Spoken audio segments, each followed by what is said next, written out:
Salam əziz izləyicilər, zəhmət olmasa kanala abunə olun. Bugün sizə manipulyasiya etmə, iqna etmə haqqında gözəl bir hekayə danışacağım. Yaşlı bir adam pensiya çıxır və kiçik bir evə yerləşir. İlk günlər çox gözəl keçir, çünki yay vaxtları olur.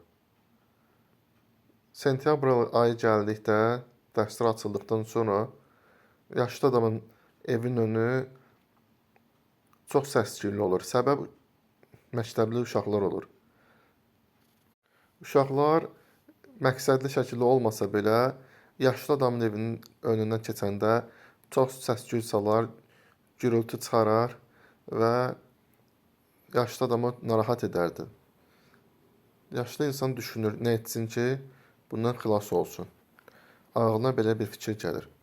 Bir gün uşaqları gördükdə onları saxlayır, deyir, ey uşaqlar, mən də sizə kimi nə vaxtsa uşaq olmuşam. Siz burada belə səs-küy salırsınız, mənim çox xoşuma gəlir. Mən uşaqlığımı xatırlayıram və mən istəyirəm siz hər gün bunu edəsiniz. Və mən hər gün sizə buna görə 1 manat pul verəcəm. Uşaqlar buna razılaşır və danışılan vaxtda hər gün uşaqlar gəlir, səs-küy salır onun evinin önündə və kişi onlara hər gün 1 manat pul verir. Və bir müddətdən sonra yaşlı kişi uşaqları görür, deyir ki, ey uşaqlar, biraz iqtisadi problemlərim var. Mən artıq sizə əvvəl kimi 1 manat verə bilməyəcəm. Gəlin belə edək ki, mən sizə bundan sonra 50 qəpik verim. Uşaqlar yenə razılaşır. Yenə razılaşır və həmişəki vaxtda gələndə yenə səs-küy salırlar.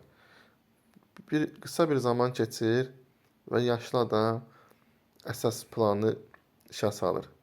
Uşaqlara deyir ki, uşaqlar, artıq mən sizə 50 qəpik də verə bilməyəcəm. Sizə maksimum verə biləcəyim 25 qəpikdir. Uşaqlar da başlayır narazılıq eləməyə ki, bu nədir? 25 qəpik nə puldur ki, biz ona görə hər gün bura gələk, burada səs-küy salaq. Artıq biz işi buraxırıq. Biz bundan sonra buradan keçdikdə heç vaxt səs-küy salmayacağıq. Və uşaqlar bilmədən əslində manipulyasiyaya uğrayır və yaşlı adamın əsas məqsədi həyata keçir.